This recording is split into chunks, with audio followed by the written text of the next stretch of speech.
Howdy, y'all. Zach here. You may know me as the only STF cast member whose real name starts with a Z.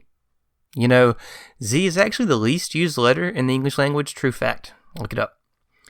Anyway, I hope you all enjoyed the epic Tracer crew's daring escape from the prison moon of Gulta, the near deaths of Xeno 5 and Ziva, and the destruction of the Aslanti starship, the Zandamant, not to mention the continued thwarting of Sardat Zolan Ulavestra's plans.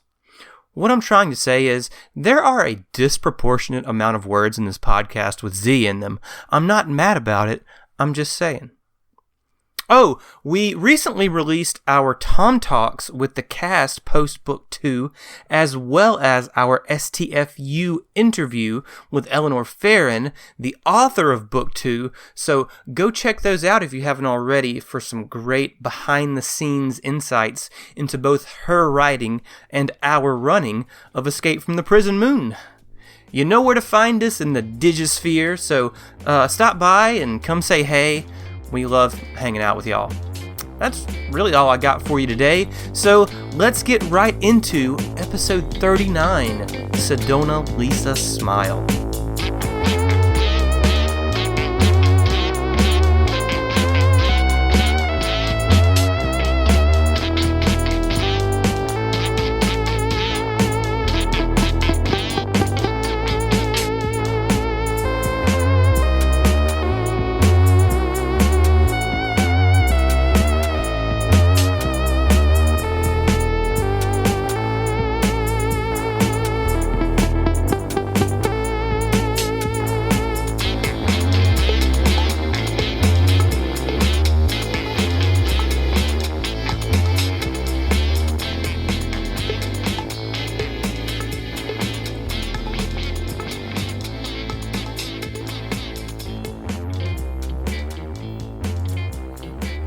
I was listening to episode 1 this weekend. You're a bit behind, man. You need to catch up. I don't know how you've made it this far. You're trying to read book 3, dude? Yeah. I'm going to get cut up one of these days, you know. No, I went back and listened to it because I just kind of wanted to see what y'all's mindsets were like when we first started this versus where we are now.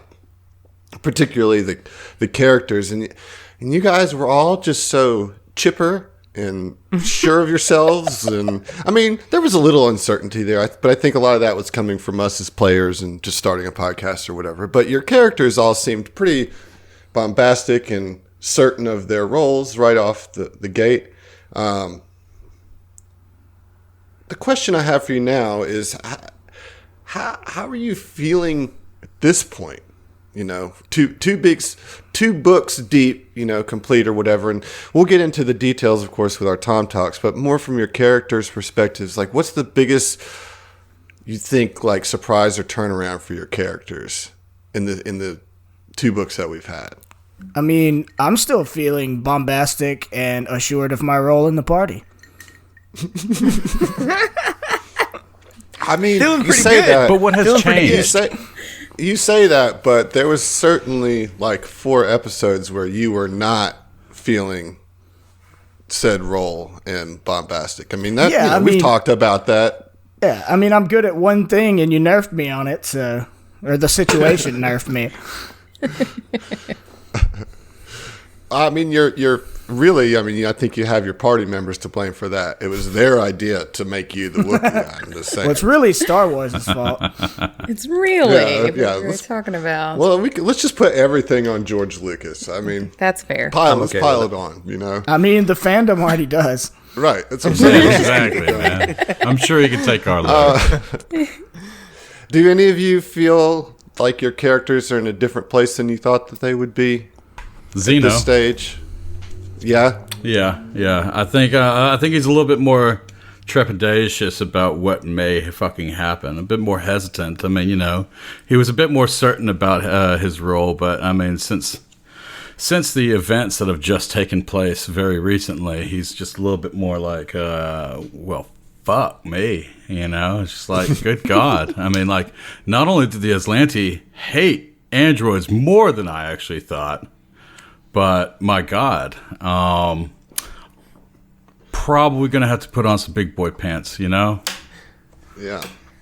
Yeah, I mean, that'll happen when you get knocked out 3 times in like one day. Dude, I'm telling you, man. Like, holy shit. My That's fucking Adam for you, man. No mercy. Sweeps those fucking legs. Like, shot and stabbed and... Yeah. Coup de grace, fucking shot in the head while already fucking down, and then shot like 2 more times, like falling unconscious twice, or like dying like 2 or 3 times, being dragged back a la fucking Hacksaw Ridge from fucking Josh's Felino, You're also still missing... Hint. You're also still missing a computer eye. Yeah. And the fucking eye. Are you kidding me? Like, at this point, I'd imagine fucking he's just like kind of sparks and just like every now and then just like repeats a fucking word. He's got a fucking big old dent in his head. He's got a hole in your head. Yeah, exactly. A couple of holes in the head. You can see like inner workings of the positronic brain. Yeah, man. Yeah. We're just gonna have to put Zeno down. Well, that's your problem right there. You got a hole in your head, and it's not supposed to be there. Yeah. I mean, I don't want to steal too much thunder from Heath for our time talks, but I just wanted to. It was just interesting hearing you guys so optimistic in our first episode. Yeah. Well, I mean, it's interesting. I feel like Fel has gone from, hey guys, I'm a mechanic type guy, to, I mean, he's definitely battle hardened now, more so than he was before. And yeah, I think we'll probably get into that here in a moment, right? Yeah, but like the stark contrast between like panicking and freaking out with the zombies and stuff earlier on, compared to dragging his buddy out, like John said, Hacksaw Ridge style, dragging him back onto the ship. Like, that's a huge change in him. I want to raise my glass to each of you, because I sure tried my damnedest to kill you. I really did. I threw everything I had at you guys. I'm not raising my glass to that. Yeah, toast that. Adam, fuck you. I'll toast it. Thwart it again. Ass on that shit, dude. Y'all made it, and it made for a hell of an adventure, that's for sure. But that leads us to this episode. Fantastic set. Which you guys leveled up because of these experiences. Yeah, we did. And you have a 4-day journey back to Outpost Z. So I kind of want to turn the floor over to y'all, because I imagine there are some things to be discussed amongst yourselves as characters in this journey. Plus, you have Cedona and the other prisoners that you saved on the ship as well. Yeah, the last thing that happened is you guys went into the drift and then got 2 messages. One from Weldy and one from Tiffany. And that's kind of where we'll open the proceedings tonight, with you all on the bridge. I think, Fel, you're still back in the engineer room because it was like right after the fight and everything, but you heard it over the... Yeah. Zeno put it on the loudspeakers for you to hear, so you heard the message, but I don't think you're up there on the bridge. That is accurate, I would say. All right. So we're in this moment, like immediately after we received the messages, correct? Mm-hmm. All right.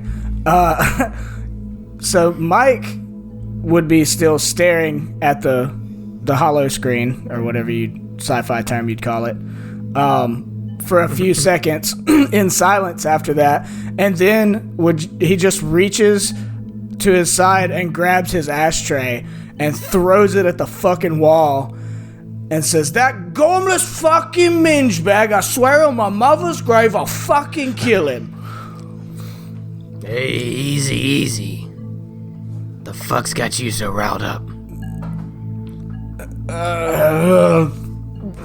Somebody grab a fucking bottle if we're gonna have that conversation. Xeno's already grabbing the bottle. Really, this is a thing. Yes. What, drinking? It is. This is going to take some time. Yeah, well, the fact that Zeno would already be grabbing the bottle because he knew Mike would be upset right You now. already knew, yeah. Phil hears the crash of the ashtray against the wall and is like, "The fuck was that? We just got out of the battle. Why you trying to break us out from the inside? Like, come on, guys." Nice. He's like trying to calm himself down. So I mean, I imagine we'd go. I don't know actually how the ship is set up. I just have a mental we view. can But if you want to like have story time. I mean, Yeah, just go to the galley, you know? Yeah, Just we're all just rounding tell- around the table. You know, at this point, I'm pouring drinks for just everybody. tell Fel to meet you in the galley. I think Zeno probably would say, "Okay, everybody needs to meet in the galley. You know, Mike is upset, and we need to have drinks."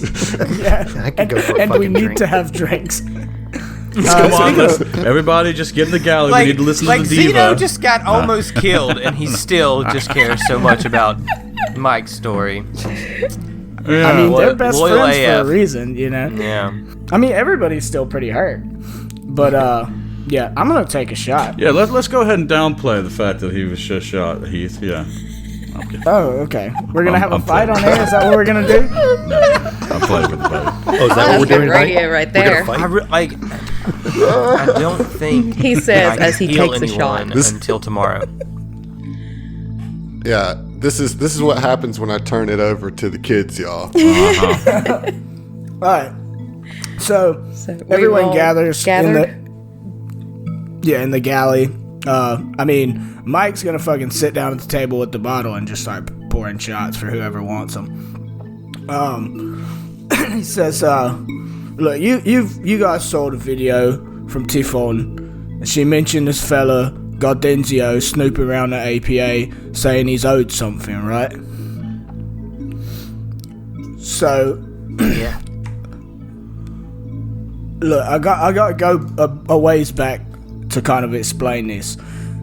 When I was little, my home planet of Najin Coryzias was invaded by the Aslanti when I was like 8.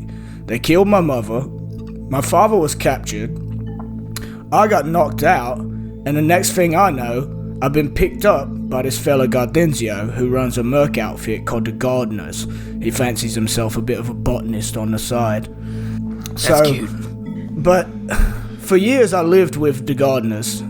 They're based out of the diaspora.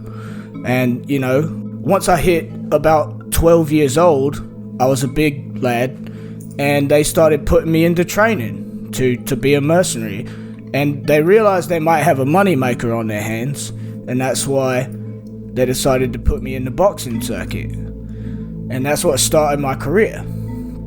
So, years later, I'm in my late 20s, almost 30, and I've been doing really well. I've strung together a bunch of wins throughout the system in the Vesk circuit, and I'm not one of the top guys, but I'm getting there. I'm in like the top 10 of the rankings, right? So I have a big fight coming up against this guy that's a bit of a bruiser, and it comes time for the fight, and I get in there, and it's long. It's a slobber knocker. It goes the whole 12 rounds, right? But I get to about the 10th or 11th round, and I'm winning on points. And I look over and I see Gardenzio talking to the judges. And that makes me a bit suspicious, but I don't question it. And we get to the end of the fight, and I know I've won. I've won the fight. I had to have. I was just the better man. But the judges called him the winner. So after the fight, devastated, because this was going to be my shot. This potentially could have led to a title shot in another fight or so. I could have been the champion of the world. So I go and I confront Gardenzio, and I ask him, what were you talking to the judges about? And he's a bit sheepish at first. And I threatened him a little bit, as you do. And I come to find out he had He had rigged the fucking fight. He paid off the judges so that the only way that I would win is with a knockout. If it went all the way, they were going to declare him winner on points. And I just couldn't fucking knock him out. I couldn't do it. So I find this out, and it breaks my heart. This is my career. This is my chance. If I win this fight, I'm a shoe-in for a title fight. Everything I ever wanted. So I saw red. I lost my shit. And I told Gaudenzio I was quitting the outfit. I wasn't going to do no more jobs with him. I wasn't going to fight no more fights for him. And then I took his prized plant, a rare purple flower in a vase, and I smashed it on his fucking head. And then I walked out, and his boys tried to stop me, and I broke one of their jaws and one of their arms, and I left. And then I drank myself nearly to death for a few years, and then the whole business with Xeno happened, and I started the APA, and everything's been relatively fine ever since. But the last thing I ever said to Gaudenzio is I don't owe you a fucking thing. Because he always made it out like I owed him for bringing me up, for saving my life from the Aslanti. And now, years later, I haven't seen or spoken to this man in years, and he comes snooping around my business, my respectable business, talking about he's owed crop share, which is his cheeky way of saying I owe him something for him bringing me up because I start my own business. So if I see this man, I'm likely to kill him. And if I do, I'm likely to go to prison again. Yeah, you don't want to do that, Mike. I don't want to, but I can't promise I won't. And he takes a shot. Xeno pours him another. My man. Well, Mikael, we're not back on Absalom just yet, so I don't think you have to worry about him as of right now, but whenever we get there, we will face this problem together, yes? You have us now. I appreciate that. It means a lot to me. Just understand, this is a very, very painful thing for me, and this is unfinished business. Cedona speaks up at this point. She says, Mike, why did you never tell me about this? So much makes sense now, and please don't go to prison again. You barely missed a lifetime sentence as it was. Well then, he should have followed his better judgment and never come poking around to find me again.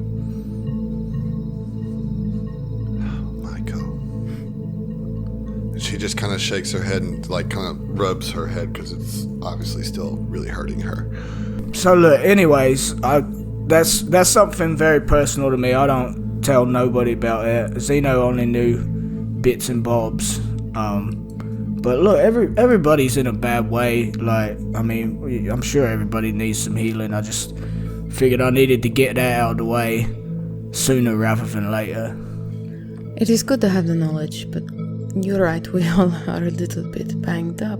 Some of us, and she looks over at Xeno, a little more than others. How are you, my friend? Well, I could be worse. I could be dead on the moon of Gulta. You've got a hole through your head. I have noticed. It seems a little bit more airy than normal. There's this odd whistling sound. Exactly. Every time that I run, I can hear a whistle. I've always seen in the movies that you're supposed to pour whiskey on a wound, right? And you're like, Probably not please this don't. time.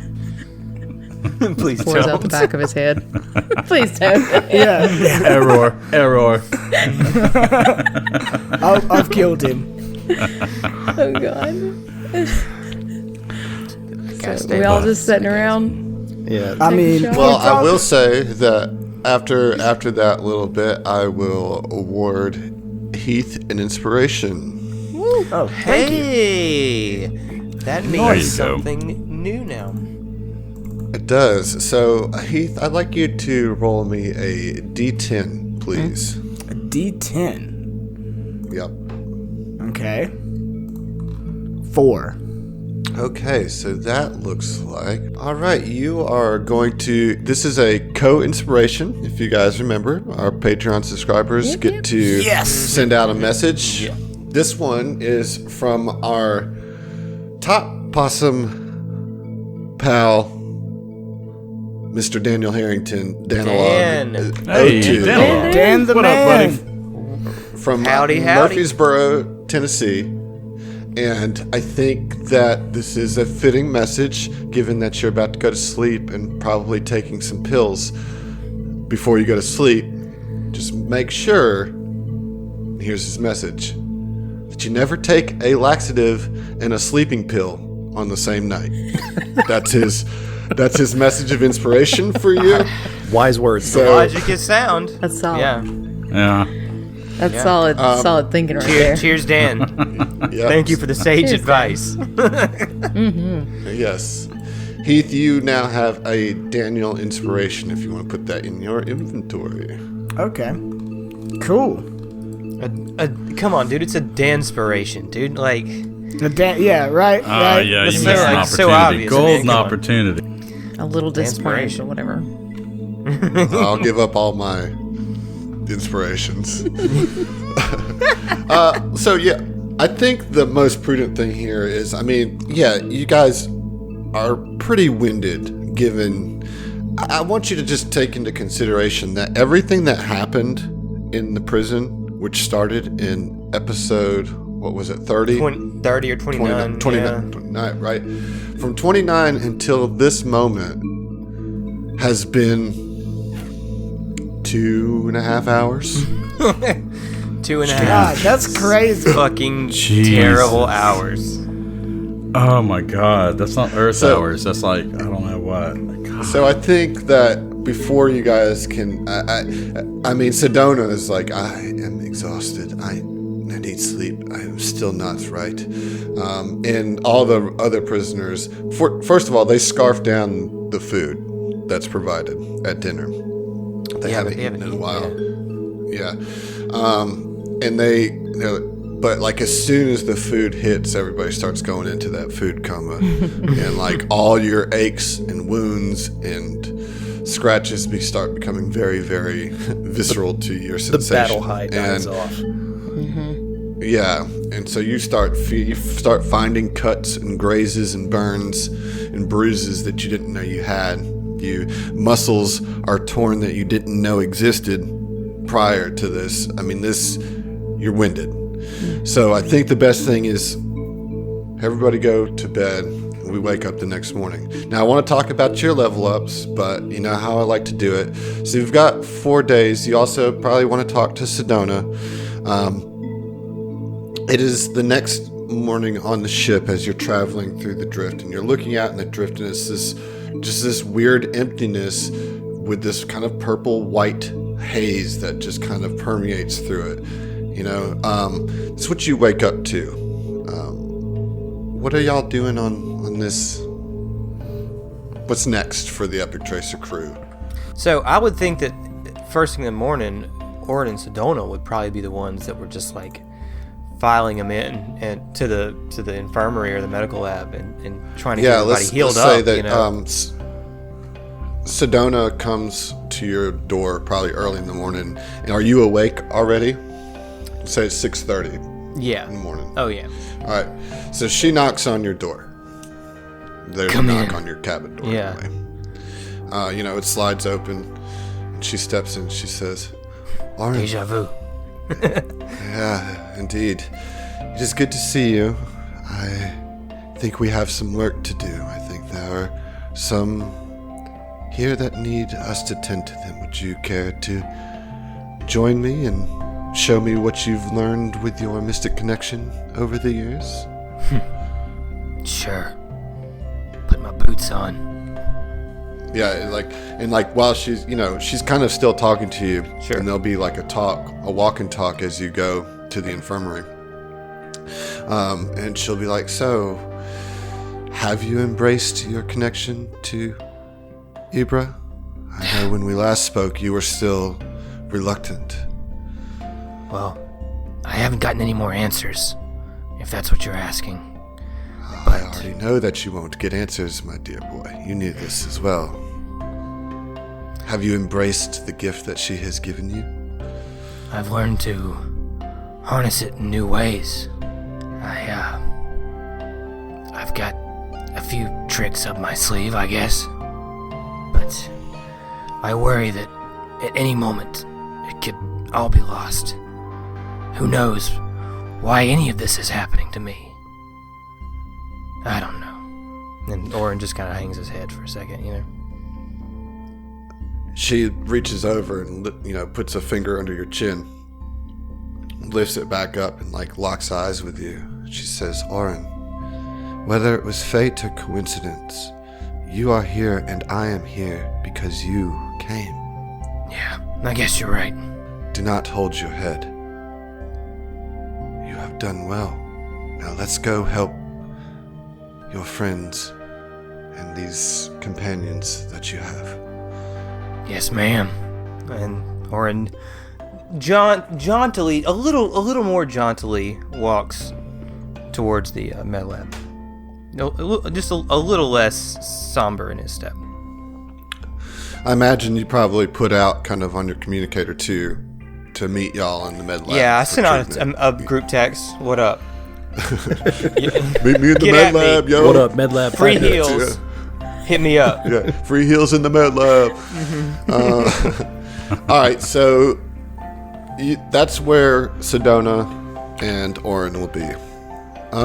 Let's talk. Emily, you haven't said much. What is Ziva doing this morning? What is going through her head when she wakes up this morning?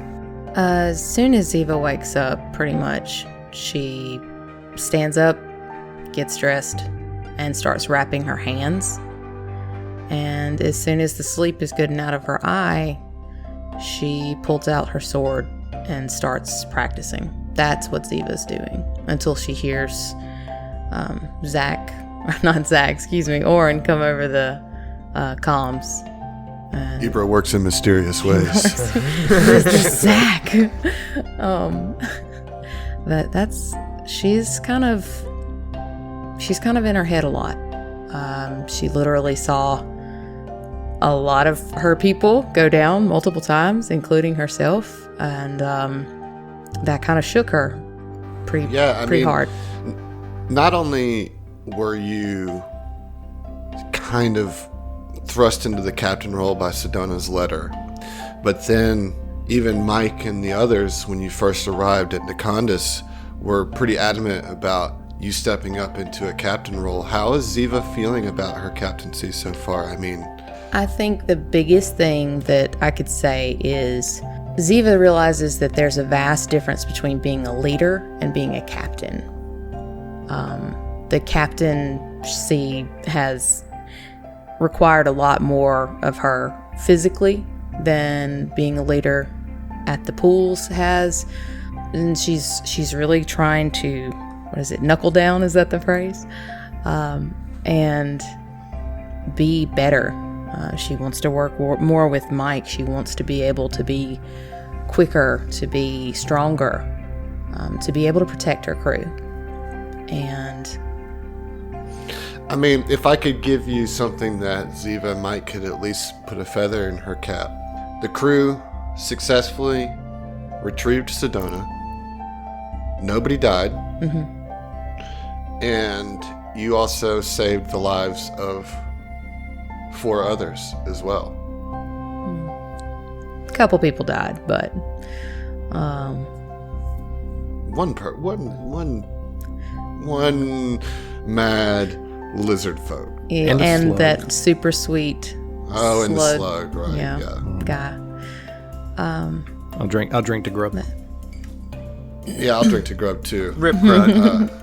F for grub in the chat. F for grub in the chat. Yeah. So that's what's going on. Are you going to go to the med lab when you hear the call? Yeah, she is going to put her sword on her back and head that away. Head to the med lab. All right, what about Fell? You wake up this morning. Yeah, Fell is actually awoken when receiving the message, so he'll be a little bit late getting to the med lab. But when he wakes up, he does so with a start and, is kind of having, not like PTSD style, but like, flashbacks, reliving the previous day and going over things that he did while looking at the armor that he was wearing, sitting in his room. He gets up to go walks over towards the armor and just kind of starts tracing his finger around various cuts and gashes and breaks and stuff in it that in the moment he didn't realize were there.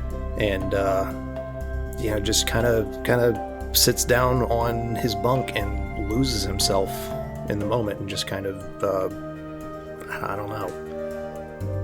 I mean, it was a hell of a day, and dealing with all of that trauma for someone who's not used to it, he's definitely in kind of a bad way mentally for himself. Well, you also got to probably be thinking back to the conversation that you had with Cedona when she asked you to join and warned you that there would be things. Yeah, for sure. You're joining a cause, not a crew, Yeah, and that, didn't really sink in until, like, now. Because in the moment, it was just everything happening, And then after the fact, he's in it. So, yeah. He's going to delay for a while, just kind of in his own thoughts, and make his way to the med lab, I don't know, in a few minutes or so. Okay. And Zeno. After waking up, Zeno is, he's expecting his heads-up display to show the stats from his auto-diagnostic from sleep, only to realize, his computer is no longer with him. He doesn't get that auto-diagnostics anymore. And I'm sure he's reminded of that, a quick flash of the Aslanti crushing his cybernetic eye, and only for that to be interrupted by the flares of pain that are just radiating from him. So instead of an auto-diagnostic, he's feeling it much more in a human way. And, he gets up and walks up to the full-length mirror just to get lost in the sight of all his wounds. Some wounds he remembers, others he has no recollection, like, at all. And it's just kind of surreal as he's just sitting there staring at it. And he's just tracing his fingers along the wounds by the time he actually hears over the intercom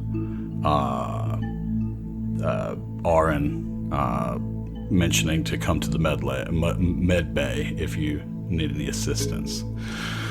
So with that, he's just gonna... When you hear that announcement about the med lab, your one eye rolls back in its head, and you are overwhelmed with a vision of purple, and you're taken back to that lab where there was the soldier trapped to the chair. And it's just very quick, but just this image of him in total and utter pain, like over his face, like veins popping out of his forehead, his arms and his chest rippling and cascading as he just sits there and screams in pain.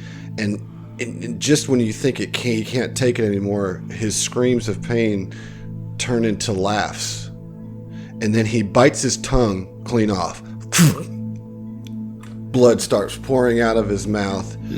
And the doctor next to you, she shakes her head and says, "Failed again. Terminate the test."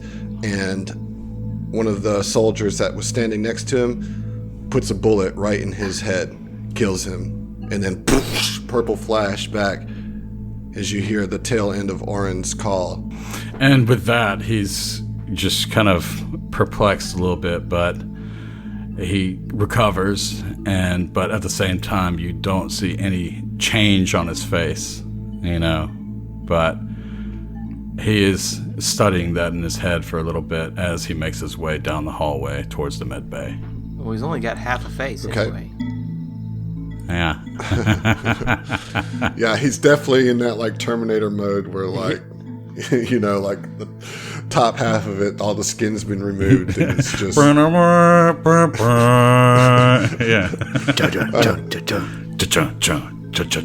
yeah. I don't understand that reference, but okay. Nobody is surprised.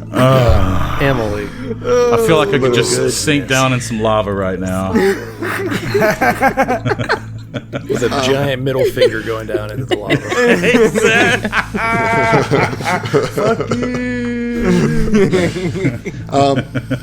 you. So once you all arrive in the med bay, I'm sorry, Mike. My bad. What's Mike doing in the morning? I forgot. I was like, oh, come on, man. Mike is going to sleep late. He's going to be the last one to get there because he stayed up brooding with his bottle of liquor and, in fact, fell asleep with it in his hand on his chest. But I kind of had this vision in my head cinematically of like when Zeno was like staring into the mirror and contemplating everything that went on, like having, Mike also, like when he gets up and is hungover, stares into the mirror for a little bit and while also looking at like the new scars and stuff that are on him, he looks and notices like where those new scars intersect with his like lattice work of tattoos. And there's a new scar on his arm that intersects a tattoo, an old faded tattoo of a flower, like of a flower, which is the symbol of Gardenzio's gang. So he's like both hungover, still contemplating the whole Gardenzio situation, but also feeling a bit of that like hangover shame, not at the hangover itself, but about getting so wrapped up in his own mental, his own memories and all that he didn't even pay attention to how wounded his best friend was at the time, so he's feeling a little bit ashamed about that and shitty from, the alcohol leaving his system. Hungover as hell. Yeah, and he then he stares in the mirror for a little bit, kind of rubs his tattoo, and then he's gonna go and get his healing, but he has a new sense of determination after he leaves the mirror that as soon as he gets healed up, he, much like Ziva, is gonna start hitting the gym and trying to get better so that he can stop something like that from ever happening again. All right.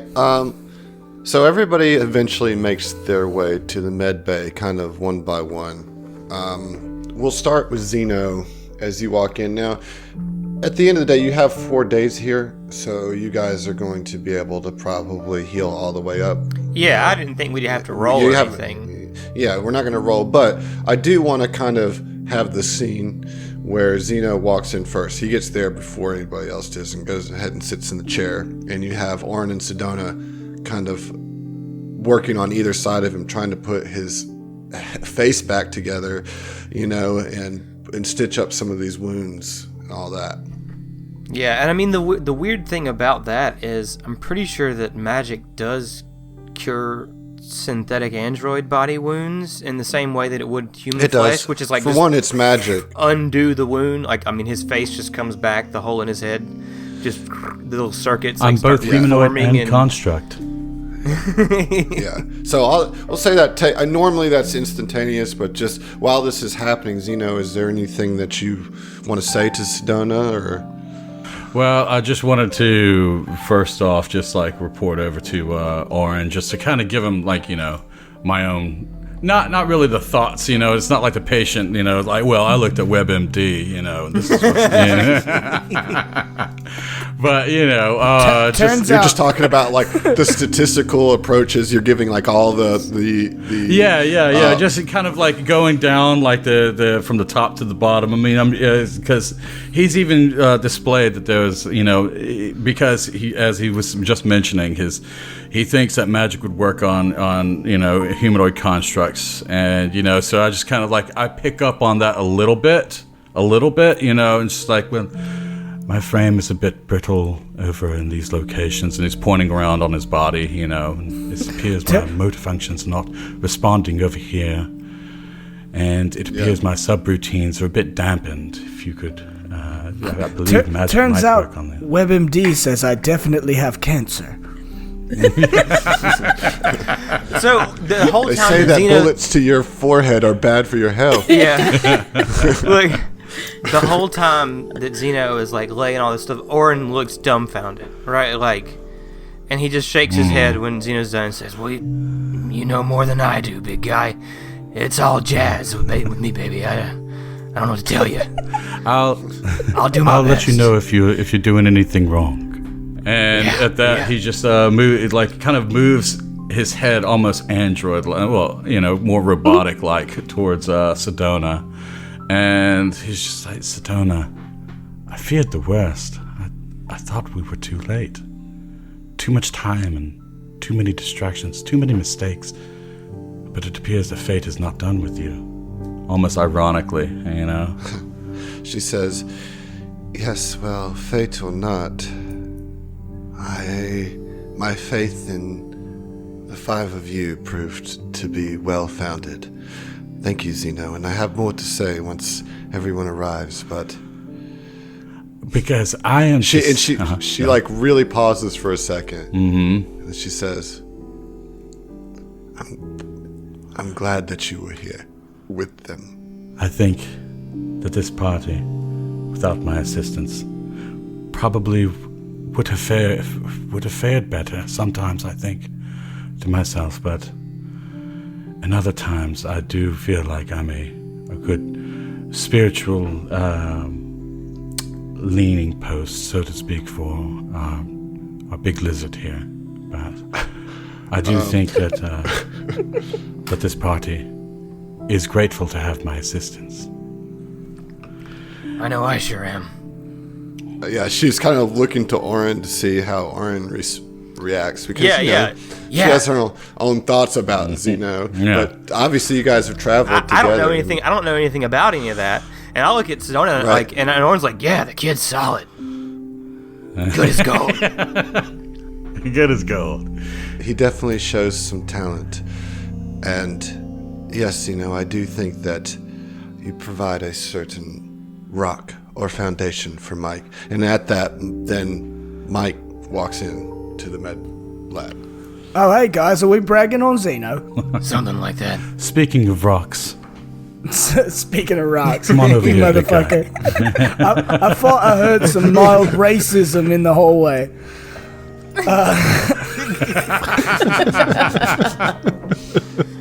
Yikes. No, so he like walks up and kind of positions himself with Xeno on one side and Cedona on the other and looks back and forth between them. And I imagine that chair just creaks when you sit down on it, yeah, for sure. And he at first he like looks at Xeno and then he looks at Cedona and then he looks at Xeno and then he looks at Cedona and then back at Xeno and he says, "Are you all right?" As his like face is stitching up, Well, without Orin, I would probably be a little worse. But as far as I know, I don't know how I even got to this ship. To be perfectly honest. And at that point, in walks Fel and Ziva. You guys kind of meet like right outside the door, kind of arriving there at the same time. All right. Ziva just kind of nods. She looks kind of a little stoic almost, but she's like, "Yep, let's get healed." Oh, come on, lighten up. And Fel walks in the room. So Phil walks in before Ziva. Yeah. Mm-hmm. But like literally moments. Yeah. No, it just doesn't hold the door open. Is what is. No.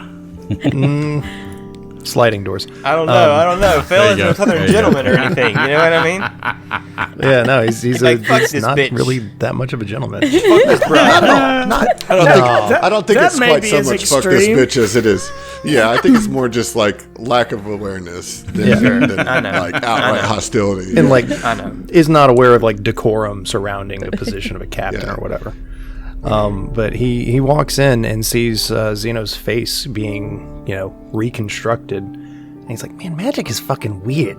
Like, that's cool as shit, but like, what the fuck? And Yeah, you can say that again. Agreed. Morning Agreed to you on all too, counts. Yeah, good morning, Xeno. I'm glad you're okay, man. Like, honestly, I thought, hell, I didn't even know if you were still alive. I didn't either.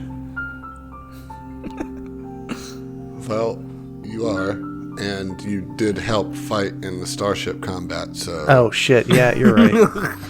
Damn it. Well, no, in the moment, he didn't know that. Like, when he was dragging him back to the ship, he didn't know. That's a fair point. He could have absolutely said it. He didn't even know, but he carried him anyway. Yeah, that is you know fair. what I mean? Yeah. Fucking carried him anyway. But Xeno still doesn't know who carried him in or how the fuck he got on. Yeah. Yeah. Absolutely. Yeah. Trying to set you up there, John. That doesn't tell me that you carried me in there, bro. Oh, I assumed you heard him say that. I don't even know how I got on the ship as we walked through the door. Yeah. Yeah. Sorry. Just trying to set you up there, Josh. There we go. Touche.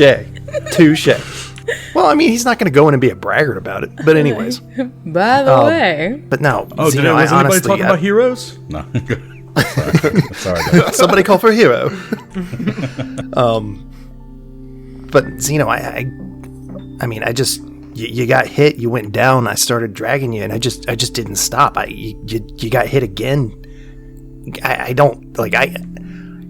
the moment, I had no idea if you were still there. It's dawning on Xeno now. If I was just dragging the husk of you, like I mean, fuck, and he just kind of Wait, Felina, loses himself into stammering and just But starts to get a little bit emotional. Sedona walks over to you and says, Fel. And she has this huge smile on her face. She's like, I knew it. I knew it. I knew you had it in you. I knew you were more than just a mechanic. Your heart is too big to just put together machines. I mean, fuck, I couldn't just leave him there. You didn't. That's the important thing. I couldn't be more proud of you, Fel. Thank you. At this point, that has dawned on Xeno finally. That it's just like, but wait, so you were the one that dragged me onto the spaceship? Yeah. Last I checked, last I recall, I was on the outer surface of the moon, and then everything went black. I had assumed that it was Michael that took me back onto the ship. But that was you? Yeah, it was me. Thank you. Thank you so much. I mean, without you here, I'd still be on the moon. Thank you. Thank you so much. I'm shaken, but... And at that point, he just goes ahead and just gives him the whole, forearm shake, you know? Wait, I'm sorry. Did you say you were shaken? Oh, I knew to it. say. Fucking knew it. You gotta watch that After 4 days, you know what? I'll take that condition. I'll get rid of that in 4 days, man. So at this point, everybody's in there and kind of like piecing together, kind of talking about what happened, you know. Ziva, you walk in last and you see your entire crew kind of thanking each other, hugging each other, glad to be alive. Cedona's standing there, and when she sees you, that smile that she gave Fel just radiates to you. And she doesn't even have to say a word. She just looks at you. Your eyes lock. She kind of nods, and she raises up a salute to you. She says, Captain on deck of the Epic Tracer, and stands and salutes you.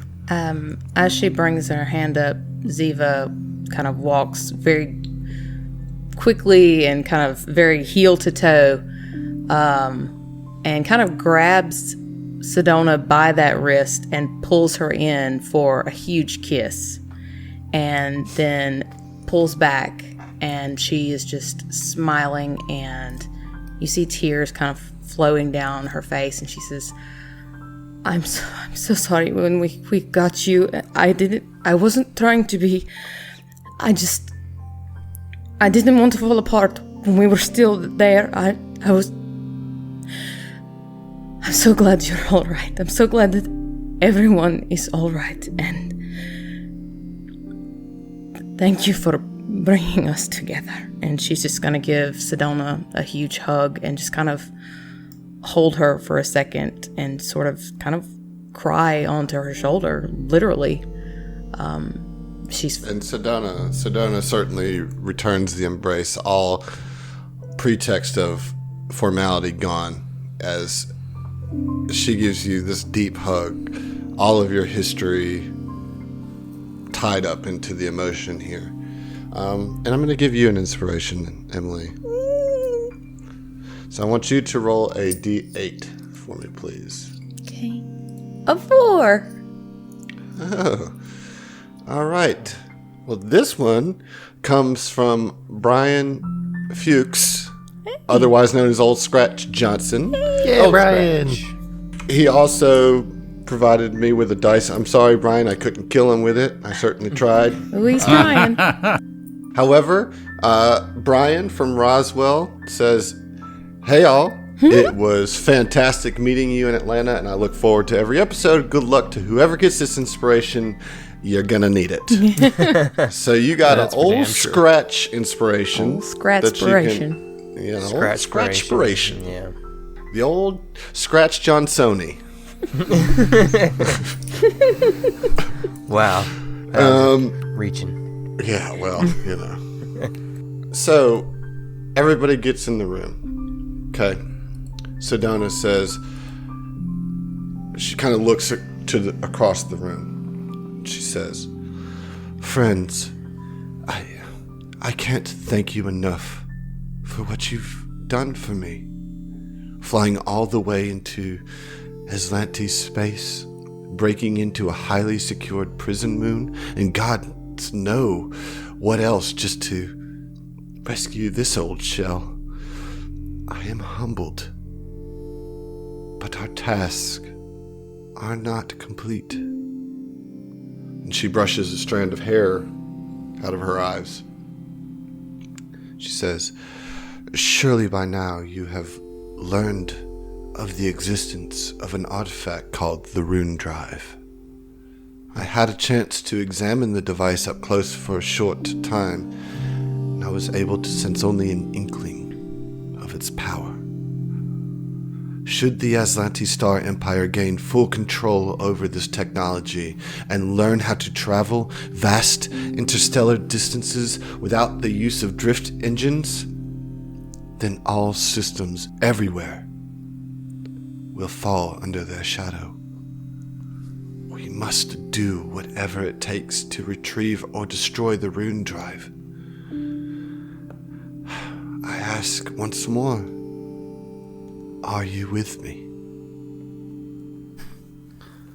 You didn't have to ask. Fuck those Aslanti bastards. Nothing would bring me more pleasure than knocking the skulls off each and every one of them. Mike high fives you. That was well put, Arwen. I would have to agree with that sentiment. They cannot continue to have that Rune Drive. Anything that happens with that Rune Drive from this point forward is of utmost importance, and we need to get it out of their hands immediately. A simple yes would have sufficed, but thank you, Zeno. No, she doesn't actually say that. She actually extends a very confident and assured hand to you, Zeno. And he reciprocates. Ziva, Captain. The captain, of course, must lead her crew, and there is no greater a cause than fucking with this Aslanti as much as possible, yes? And she just kind of smiles her original Ziva grin. So, absolutely. And you, Phil? I mean, You still have a little left in you? of course. I mean, come on. You know me. But I'm with Orin, completely on board with what he said. Knock every single skull off their shoulders that I can. And she's like, awesome. And Okay. Coolio. Well, you twist my arm about it. Cool. Cool. Noise. she says, yeah, she obviously suggests to go back to Outpost Z to improve your starship. She understands that there is some preparations that'll be needed, and then she says, unfortunately, the torture that the Aslanti put upon me has...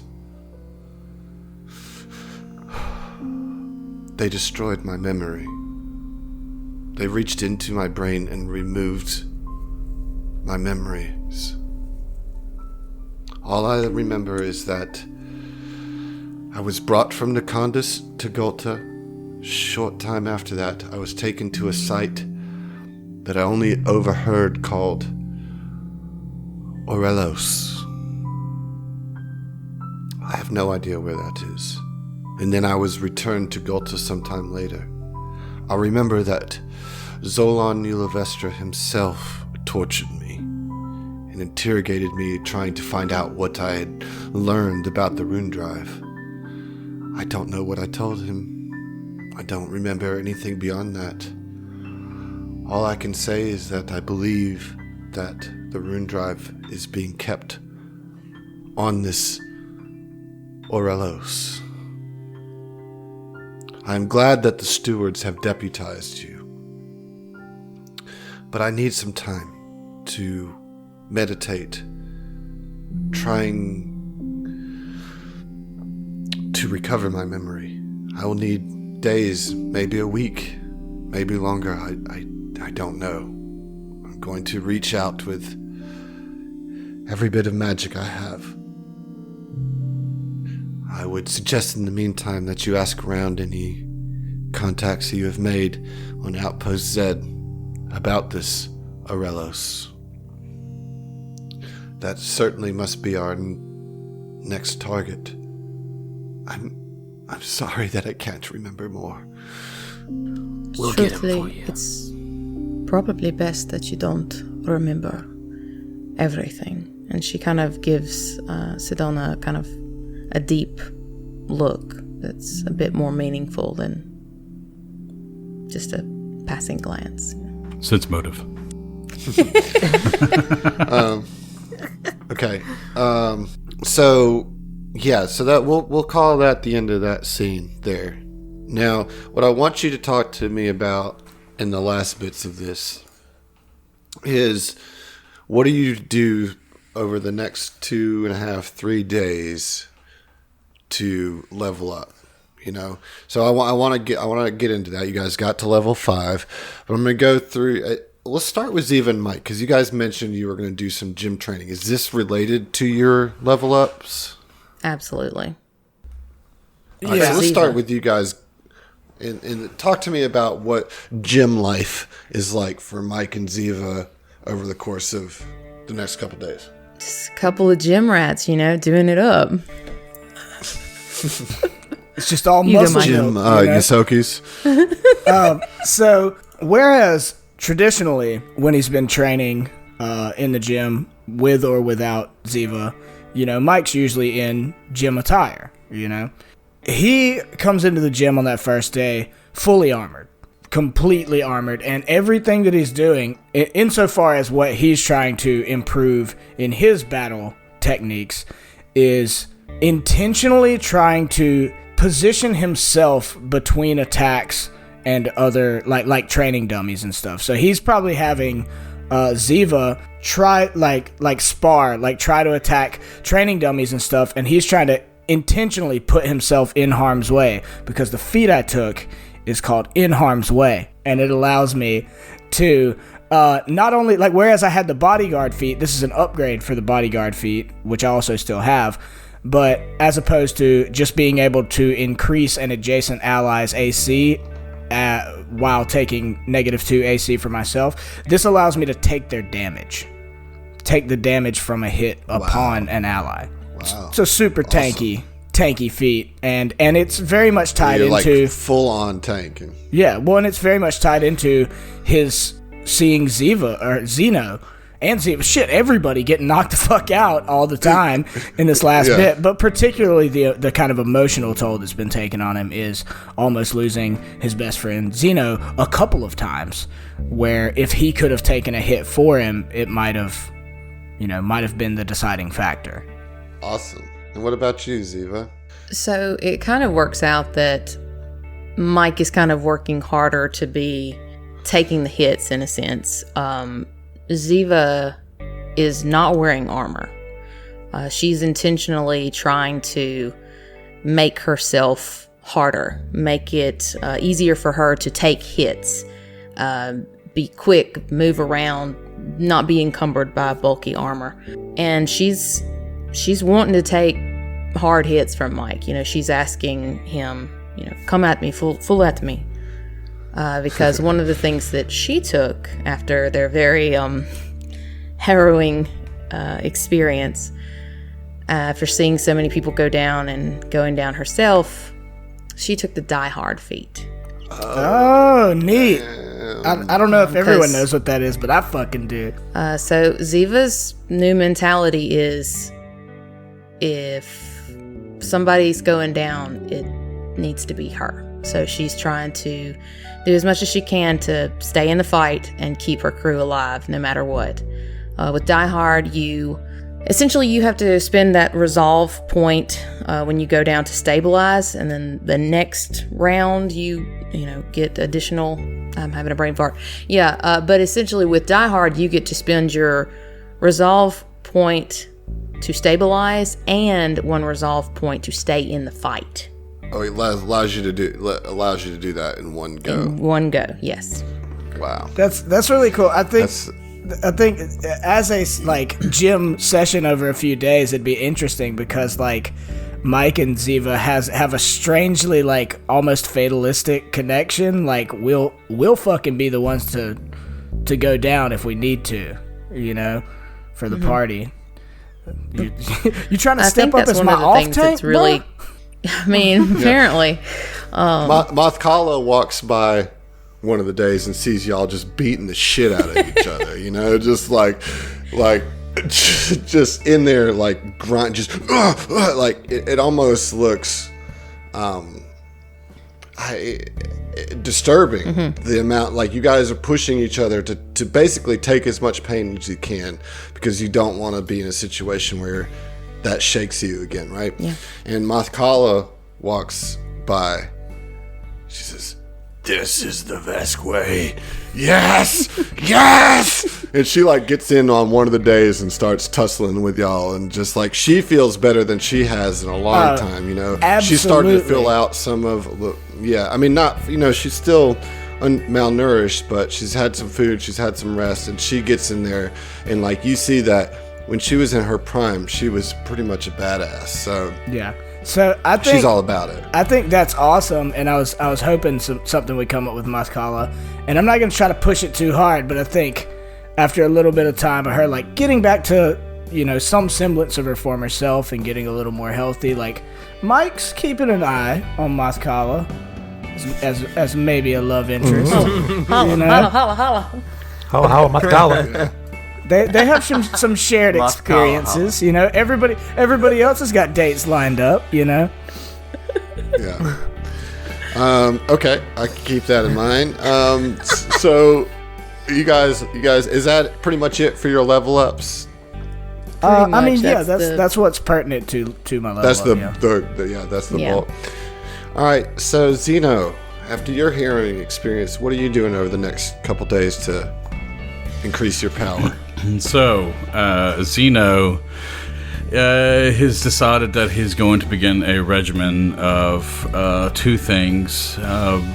Primarily mind meditation to focus on the latent energies around him and try to harness them in various ways and how to manipulate the nanites in his system. And with that, the nanites. Yes, wants to actually try to improve the nanites in the system, and I think he's going to, over the course of the next few days, speak with Felino with that on how that can be improved, how they can be optimized to be easier to manipulate.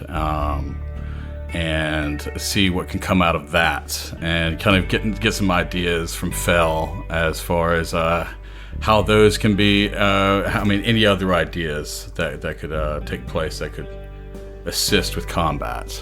Right, and this translates into a couple of spells. First, so it's going to be microbot assault. Oh shit! Yeah, so you don't have to get into details. You can save that for when you drop it. Exactly. Yeah.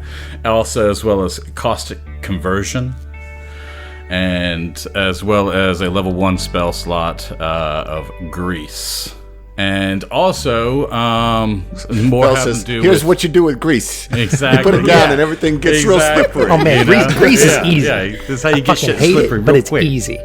Yeah. Here, we can just put it in this compartment here, Well, I think it makes sense considered that you were just chased down, right? So having some leftover aspect having some aspect of like making it more difficult to follow you and that type of stuff. I think that makes sense. Yeah.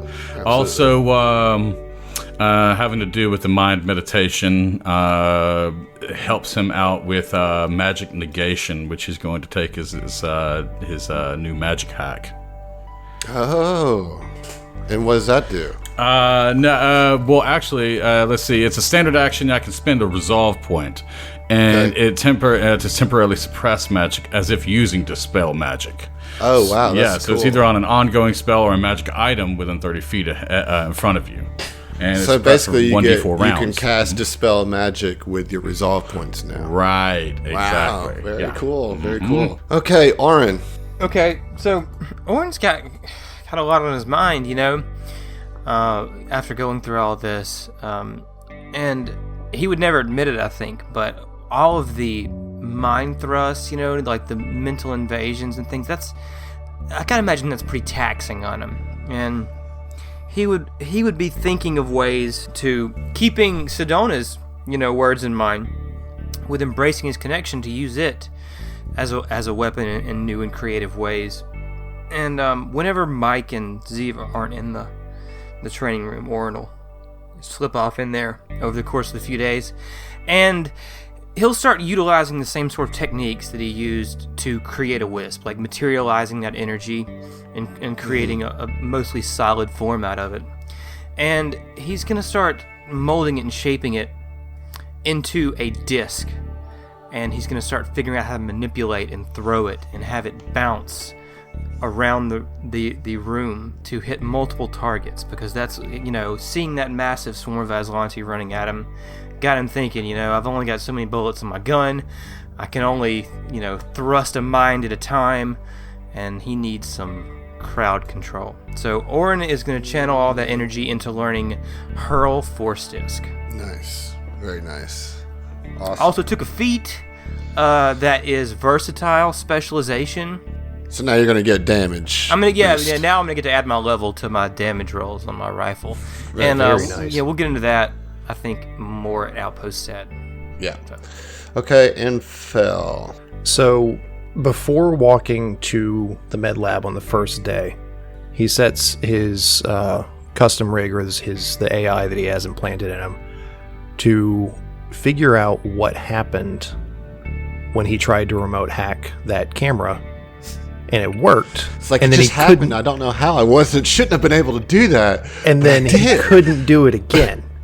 Right. So he's basically setting his exocortex to get to work on that, figure out how that worked, and to figure out how to remote hack stuff, which is something that mechanics get, or exocortex mechanics get at level 5. So there's that. Not and level then 3. not level 3. And then listen, before you go further on Yeah. on that, I just want to say that's a very cool way to retro fit that, and like I think it's cool that you got like this surge of it, but then you didn't understand it, and now you're taking the time to learn it.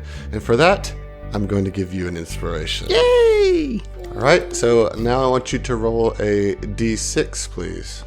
That is a 2. This one is going to come from Bear.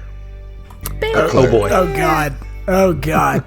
And with Bear, we have some options because it's Bear. So what I'm going to need you to do is roll a d4. 1. Forever with the low rolls for me. Okay. This one is going to be kind of to the group rather than directly to you, but it's a good one. From Bear.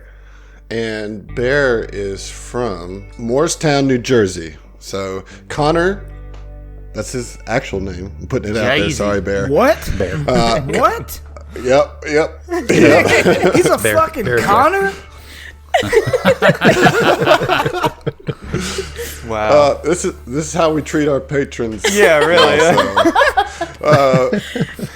No. All right. So from Bear, from New Jersey, he says, just like you folks have hit your stride and put together a show of top-notch quality as a bunch of gutsy amateurs, the epic Tracer crew has passed trial by fire and become an insurgency to be reckoned with. Admittedly, Ziva may not be as good a captain as Adam is a showrunner. You fucking We wrote can scratch this. that last part. Oh, Bear. This isn't Bear. Yeah. So thanks, Bear. They're going to give me shit about this for the rest of the week, so I appreciate that. Thank you. He's probably Thank you, sitting over there Bear, fist for the pumping like, kind words. "Yes." In all seriousness. Can I just say, But yeah, I did character art of his character from their podcast, and he's gonna call me out like that? I'm hurt. Bear, after you listen to this episode, you better jump in the Discord, and you got some splaining to do. You know what I'm saying? splain- got some to explaining do. to do, Bear. Well, that's the beauty of these co-inspirations, y'all. So get them in because anything can happen. Fel, you have a Bear inspiration. nice. Okay. Adam. A bear-spiration, dude. Where? Come on, I man. don't know what's happening. I think he's having a stroke or something. Ah, jeez. Bless. Yeah. I'm My gonna head pray hurts. for him. I Well, think he you has know, Adam, frequent, forever the showman, you know? I think he has frequent strokes, just judging by his horrible typos every time he messages me. Yeah, I'm really bad at the typos. He either has the situations, but- fattest fingers in the world or epilepsy. Literal hot dog fingers. Yeah. I think we've lost the Well, plot I'm at used this to point, play- folks. Sorry. Yeah. So you guys have all leveled up. Hold you guys on, have- I'm not done. Oh, bud. I'm sorry. You have more. I've got my more. bad. I got more. All right. So after setting up his exocortex to work on the remote hack ability, he is going to approach probably Mike, realistically, because he's the big tough guy, and Sup, ask bruv? for some personal, some gym time, but not. So Mike, look, I'm not strong. You know that. Everybody knows that. I'm physically, I'm just not. But I was thinking maybe you might be able to help me a little bit with, I don't know, not getting hit as much, being able to if somebody gets up in my face to be able to get out of the way. Right. Is that something you could do? Say no more. Nothing would make me happier, mate. Nothing in the world except for one thing, alright? If I'm gonna do this for you, What's that? I want you to do something for me, alright? So, I need Okay. it's nothing bad. It's something you're gonna love. I need to craft a new set of armor, and I want all the bells and whistles. Oh, And I need Hell help with the electrical and the computer aspect of building this armor. But the caveat there is that I don't just want to build me some armor. I want to build Xeno a matching set of APA armor. and I need some help. That's what's up. Yeah, boy. I mean, of course, you know I'm down for that. All right. Well, then what were you thinking? You just want to do some slipping and hooking, right? Yeah, just like I know you're a boxer. Like, just teach me like all the little ducking and weaving stuff that you do. Like, I mean, I don't know how any of this shit works. Yeah, It's but called slipping and for hooking. sure. It's slipping and hooking. Look, and absolutely. All right, so here's what we're going to need. All right, you're going to need some gym clothes. I don't even know if you own any. I've got some, but they're going to be way too big. But we'll cinch you up. I mean, I got a tank top and some jeans. Ziva comes around the corner. He could borrow some of mine. They can borrow a skirt. Yeah, so we're going to need... Obviously, I've already got a boxing ring.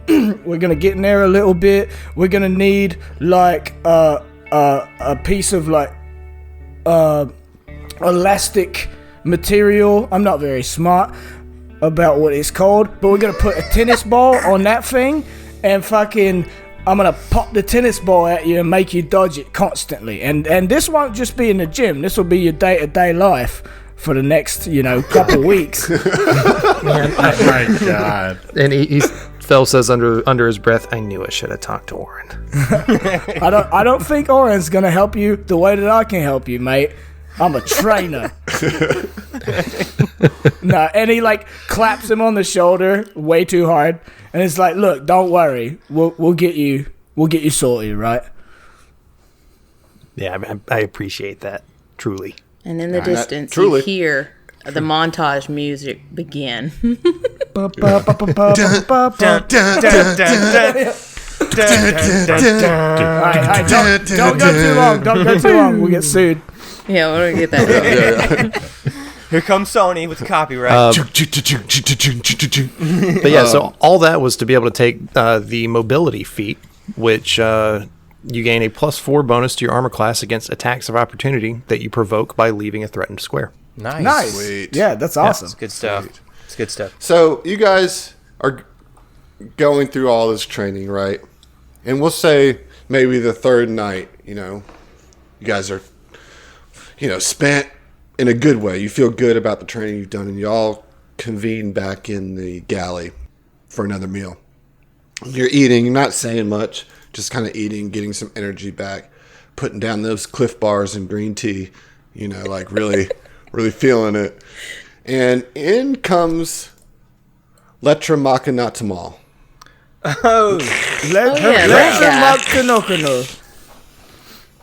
And he just kind of like slurps his way up to a stool on the table. He looks around at each of you and he says, "Well, I thought for sure we were dead. Probably should have been. But thanks for saving me, I guess. Oh God, I hate it. I thought I was gonna die, and I'm glad that I'm not dead, and I'm eating with you." Zeno passes him a paper towel. and we'll fucking see ya. What's his name Do again? the Tyson in the outro. Do the Tyson real quick. Look, I was slipping and hooking and slipping and hooking and slipping and hooking, and eventually I was successful. There it is. All right. See y'all next week. Oh, God. We'll see ya. This episode has been sponsored by Roll20. This is how we roll.